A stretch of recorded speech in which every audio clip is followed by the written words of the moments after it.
Biru academy के YouTube channel पर आप सभी साथियों का स्वागत है। डियर बात करेंगे शिक्षा जगत से जुड़ी हुई महत्वपूर्ण खबरों पर, लेकिन आगे बढ़ने से पहले जितने लोग चैनल पर पहली बार विजिट कर रहे हैं सब्सक्राइब करके बेल आइकन प्रेस कर लीजिए।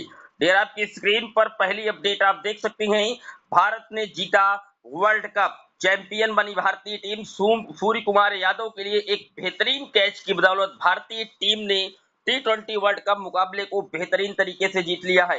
मैच का सबसे बड़ा टर्निंग पॉइंट डेविड विलर का महत्वपूर्ण विकेट, जो उन्होंने हार्दिक पांड्या की बॉल पर सिक्स मारने के लिए बॉल को बाउंड्री के पार भेजने का प्रयास किया, लेकिन बाउंड्री के पहले ही तैनात सूर्य कुमार यादव ने वर्ल्ड कप के इतिहास का महत्वपूर्ण कैच पकड़कर हवा में उछाला और उसे दोबारा पकड़ लिया। पूरा स्टेडियम झूम उठा। इस कैच ने भारत को वर्ल्ड कप जीतने में महत्वपूर्ण भूमिका निभाई। भारतीय टीम के संयुक्त प्रयास से वर्ल्ड कप मैच जीता, रोहित शर्मा ने कहा है। तो आप देख सकते हैं एक बड़ी उपलब्धि हुई है। T20 विश्व कप जीतने का 17 साल का इंतजार खत्म हुआ। दक्षिण अफ्रीका को फाइनल में मात देकर के भारत बना विश्व विजेता। इस ऐतिहासिक जीत पर समस्त भारतवासियों को लख लख बधाइयां हैं और इसके लिए पूरे भारतीय टीम को देश के प्रधानमंत्री नरेंद्र मोदी और राज्य के मुख्यमंत्री योगी आदित्यनाथ जी के द्वारा दोनों की तरफ से महत्वपूर्ण बधाइयां दी गई हैं। डियर आप देख सकते हैं, अजय भारत बना विश्व विजेता। रोमांचक मुकाबले में दक्षिण अफ्रीका को महज 7 रन से हराया गया है। 17 साल बाद T20 विश्व कप जीता है। इस पूरे टूर्नामेंट में की अगर बात की जाए पूरे विश्व कप की, तो भारत ने एक भी मैच कहीं नहीं हारा। शुरुआत से लेकर के फाइनल तक में केवल जीत का ही आगाज किया और अजय रूप से भारत पूरी तरीके से विश्व विजेता बना है इस बार का T20 वर्ल्ड कप का। बात कर लेते हैं अगली अपडेट की। अगली अपडेट आप देख सकते हैं, प्रयागराज के राजकीय इंटर कॉलेज में उत्तर प्रदेश राज्य टंडन मुक्त विश्वविद्यालय की ओर से बीएड परीक्षा देकर के निकलते अभ्यर्थी। यहां पर आप देख सकते हैं कि उत्तर प्रदेश राज्य टंडन मुक्त विश्वविद्यालय की बीएड एवं बीएड स्पेशल एजुकेशन की प्रवेश परीक्षा शनिवार को प्रदेश के 10 जिलों के 13 परीक्षा केंद्रों में शांतिपूर्ण ढंग से संपन्न हो गई।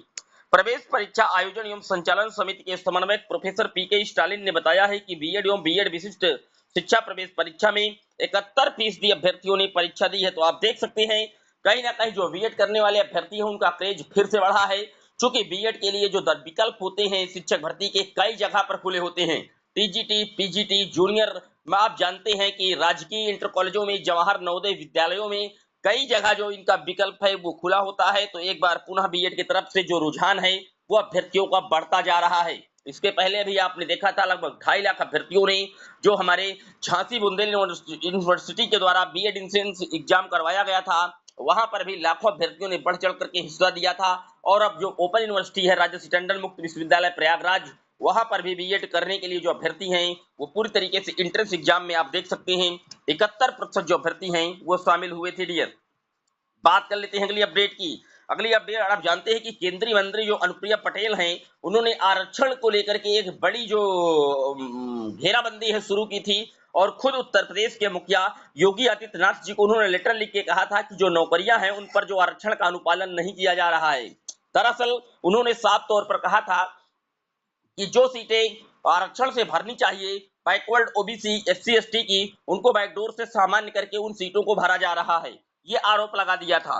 इस पर जो बयान है इस पर पूरी तरीके से जब उनके पति आशीष पटेल जो कि खुद मंत्री हैं उनसे पूछा गया तो उन्होंने पूरी तरीके से चुप्पी और मौन साध ली। इस पर उन्होंने सीधे तौर पर कहा कि इस पर मेरा कोई भी जो मत है वो नहीं है। हालांकि इससे पहले भी अनुप्रिया पटेल पूरी तरीके से आरक्षण को लेकर के जो अपनी ही सरकार पर छीटाकशी करती आई हैं, 69,000 शिक्षक भर्ती में जो 6800 शिक्षक भर्ती का मामला था उस पर भी अनुप्रिया पटेल ने पूरे मैटर को गहराया था, उठाया था। लेकिन केंद्रीय मंत्री अनुप्रिया पटेल के इस लेटर के बाद जो आयोग है वो सख्त हुआ है और अनुप्रिया को दो टूक जवाब दिया है। आयोग ने साफ तौर पर कहा है कि भर्तियों में आरक्षण का पालन हो रहा है।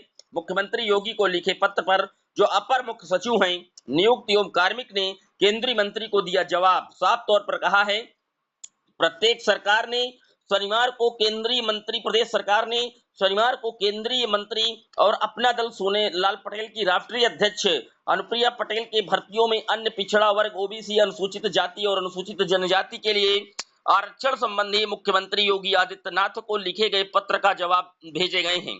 नियुक्ति एवं कार्मिक विभाग के अपर मुख्य सचिव डॉक्टर देवेश चतुर्वेदी जी की ओर से अनुप्रिया को भेजे गए पत्र में स्पष्ट तौर पर बताया गया है कि आरक्षित वर्ग के पदों को किसी भी सूरत में दूसरे वर्गों में कहीं पर भी नहीं भेजा गया है। पूरी तरीके से स्पष्ट किया गया है कि जो आप कह रही हैं कि आरक्षित वर्ग के पदों को सामान्य में किया जा रहा है, वो पूरी तरीके से निराधार है, बेबुनियाद है। साफ तौर पर सारी बातें उन्होंने पूरी तरीके से लिख करके लेटर में साफ तौर पर स्पष्ट किया है आयोग ने कि अनुप्रिया पटेल की कही गई जो बातें हैं अनुच्छेद विरोधी, वो पूरी तरीके से बेबुनियाद हैं और सिरे से खारिज की जाती हैं। बात कर लेते हैं अगली अपडेट की। अगली अपडेट आप देख सकते हैं, अब कंप्यूटर के जरिए होगा यूजीसी नेट। यूजीसी नेट का आप जानते हैं पेपर लीक हुआ था और पेपर को पूरी तरीके से रद्द कर दिया गया था। उसके बाद एनटीए ने अपना जो फैसला है बदला है और जो भर्ती प्रक्रिया अभी तक ऑफलाइन होती थी उसको ऑनलाइन करने का आदेश दिया है और साफ तौर पर पूरी तरीके से कड़ा संदेश देने का प्रयास किया है कि पेपर पूरी तरीके से जो सावधानी है बरती जाएगी और किसी भी प्रकार की जो अप्रिय घटनाएं हैं वो अब देखने को नहीं मिलेगी।